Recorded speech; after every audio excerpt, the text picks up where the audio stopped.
Hey gang, like you, I've had saving money on the brain lately. Maybe it's that time of year, the state of the economy, or, the fact that everything is so freaking expensive. And now, more than ever before, having a savings is so important for so many people. That's why I've dedicated the past month to making videos that explain all the different saving options available. And it doesn't matter how far you are in your savings journey yet. Whether you found your groove already or you've yet to get started, which is okay. So if you're not sure what your options are and you're really looking for some clarity, I'd highly recommend checking out some of those videos first. But if you're ready to start doing, and by that I mean ready to start saving and actively see your progress, then stick around because in today's video, I'm going to show you how to build an easy, free savings tracker spreadsheet. The tracker we're building today will not only help you manage the money going in and out of your savings, but it'll also help you to set monthly targets for how much you save and show you how close you are to hitting your goal at any point in time. Now, before we get into the tech, a quick word on the psychology. Building up your savings is one of those things that's going to take time. And at times, it will feel slow going. But one of the best things you can do to make it more likely that you achieve your savings goals is to make your progress visible. Because when we see ourselves doing the thing that we say we want to do, our brains absolutely love that positive feedback. And that reinforcement has a dual benefit. It strengthens our own self-belief and confidence in our ability to make things happen. And it also makes it more likely that we stick with those things and actually hit our goals in the long run. Now, if you're wondering what the heck's a spreadsheet, think of it like a digital sheet of paper organized into rows and columns. This is a table structure for organizing information, and it helps you keep your data structured in a way that Word docs or written tools simply can't.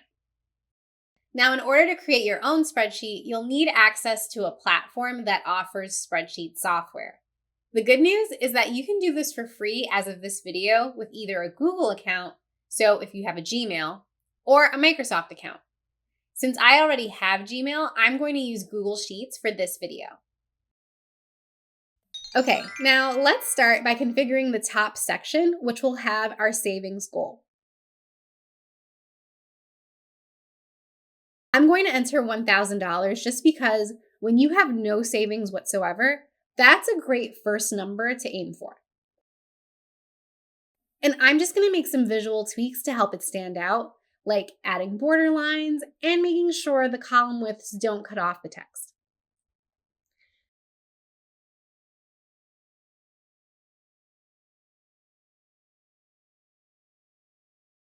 Okay, next, let's create the table where we'll manage all of our savings transfers.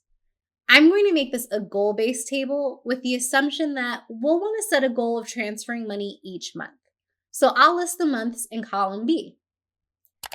Now, spreadsheet hack, once I enter the first 3 months in this format, I can just select what I've entered and drag it down the sheet, and Google Sheets will be smart enough to plug in the rest of the months for me. So I'll just go down a few rows, enough for about 2 years worth of entries. Then for my columns, I'm going to create a column for the amount I hope to transfer each month into my savings, the amount that I actually transfer/deposit, and then an extra column in the event I need to make any withdrawals. Now, the idea is that this isn't happening unless you're building a savings tracker for a very specific goal. But in the case that you do have to make withdrawals, this tracker will be able to easily account for that. And finally, let's create a column that tracks the running balance of my account based on whatever I deposit and withdraw. Now, keep in mind, I am using terms like deposit and withdraw as though I'm assuming your savings is in an online account. But even if you're just managing your savings in a cash envelope, this system still applies.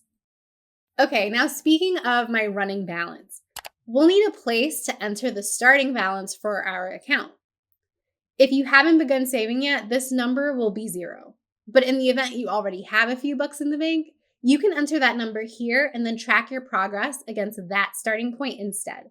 So super helpful for anyone anywhere in their savings journey at the time of this video. Now let's rejigger these columns a bit so that they look more pleasing. And as I work, I like to make changes to my spreadsheets so that they look a little nicer as I go. So feel free to widen your columns or set your colors however you like. But for this video, I'm going to run with a blue theme and throw some grid lines onto this table. And I'm also going to delete the extra columns and rows in the sheet just because it grates me to have unused cells in my spreadsheets. Yeah, everyone's got their quirks, gang, even me. Okay, time to get into the fun, challenging part of this build out, which is the formulas. So don't panic, I'm going to walk you through this.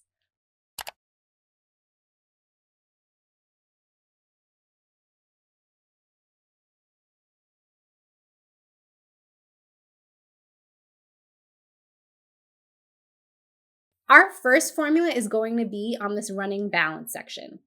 And basically what we want this to do is show us what the balance is for our savings fund after any deposits and withdrawals for the month. Now, you don't need this formula or this column if you don't want it, but part of the fun of seeing your progress is being able to see the full growth each month as you go. So highly recommend sticking this part out. And for this column, we'll need to work on two different formulas. So for this first cell, let's talk the formula logic through first because it's actually pretty straightforward. The very first balance amount we'll have in this spreadsheet, we'll need to consider the deposit and withdrawal amounts for January, plus whatever our starting balance is for the account. So to break down the references we'll use in this formula, the value of our starting balance, which is in C4, plus any deposits into our account, which is captured in cell D8, minus any withdrawals captured in E8. Now that we have our formula, let's hit enter. And you can see our formula is correctly returning 0. But let's give this a test run. Say I deposit $500 into my savings for January, and then I end up withdrawing $250 that same month. We can see that the running balance has changed accordingly and correctly based on both entries. So we know this formula is all set. Now, the second and last formula for this column needs to calculate the rest of the running balance going forward. So let's talk through this logic here. The running balance for February is going to be whatever the previous month's balance was, plus any deposits in the current month, minus any withdrawals in the current month. So let's create that formula now. January running balance plus February deposits minus February withdrawals. Okay. And if I test this out, you can see it works perfectly fine. Now, because this is the same formula we'll need to use throughout the rest of the column, I'm just going to copy this cell and paste it down my table.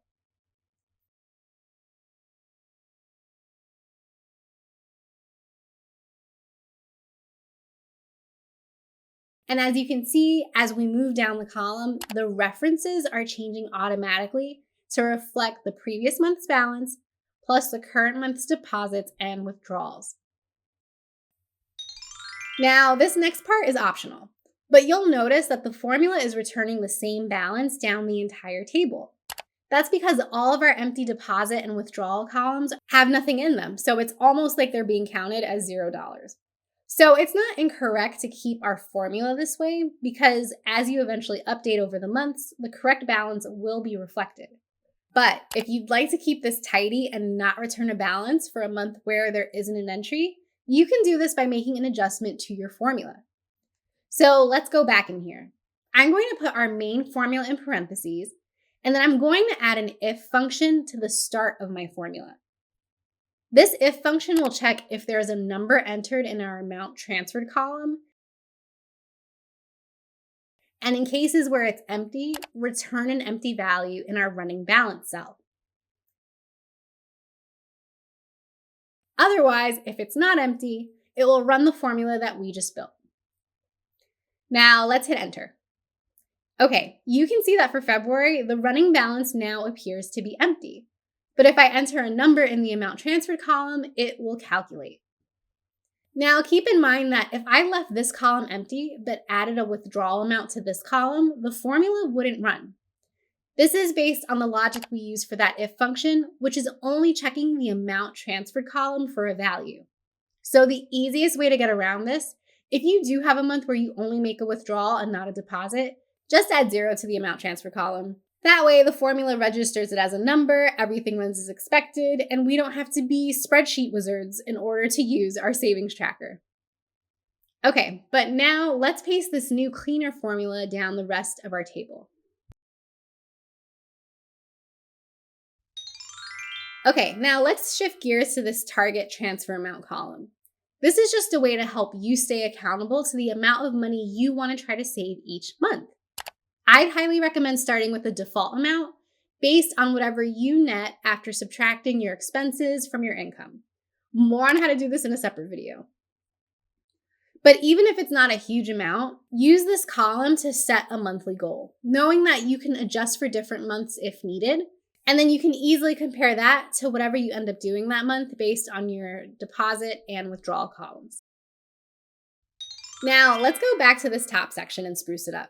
In addition to my savings goal, I want to show at the top of my table what the actual balances of my savings account in real time.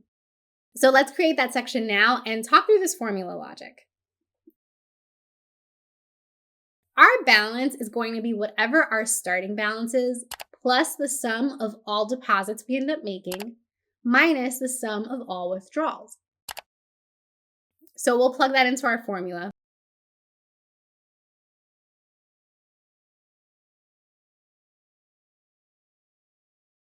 The colon in between the letters here is just how you reference multiple cells in a single column. Okay, now let's hit enter and reformat to make it stand out a bit more from the rest.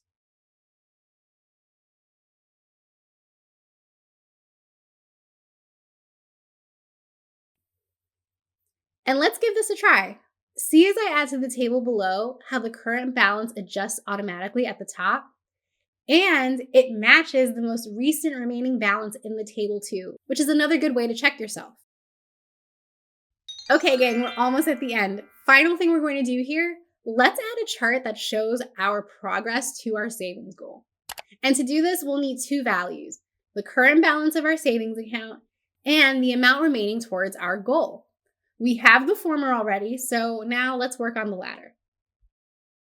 Now, just a quick tip, to make the chart as simple as possible, you want the current balance and the amount remaining to be one on top of the other, and you'll see why in a second. So let's add that now. And then let's use a formula to calculate the remaining amount towards our goal, which is simply going to be whatever the goal amount is minus whatever the current balance is. Okay, so now that I have these two values, I'm going to highlight them and click Insert Chart.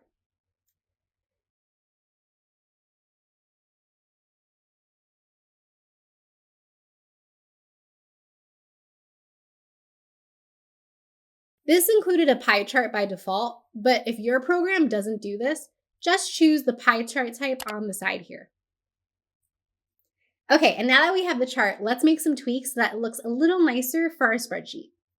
I'm going to show the value of each wedge because that's just more helpful to me than looking at the percentage. Then I'm going to change the colors of the wedges. My current balance will be green, and then the remaining I'll just keep gray so that it looks like that part of the pie chart is just empty. I'll also give my chart a title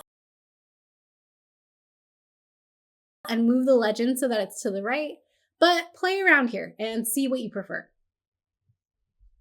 Okay, now that I have my chart, I'm going to adjust the entire spreadsheet so that everything looks a little cleaner.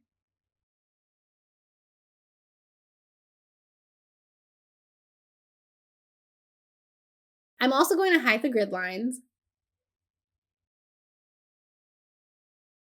And now that I've done that, I also want to remove the border on this pie chart so that it looks a little more flush with the page. And there you have it, gang. So each month, no matter if you keep your savings in an online account or a literal cash envelope, take a look at your savings tracker, update your deposits and withdrawals each month, and use this as a tool to help you ensure that you stay on track and progress to your goal. Then, when you do finally hit that goal, as I know you will, celebrate and set the next one. Gang, I hope this video inspires you to take command of your savings journey and gave you a good way to keep track. If this video was helpful, please give it a thumbs up, and for more tips, be sure to subscribe.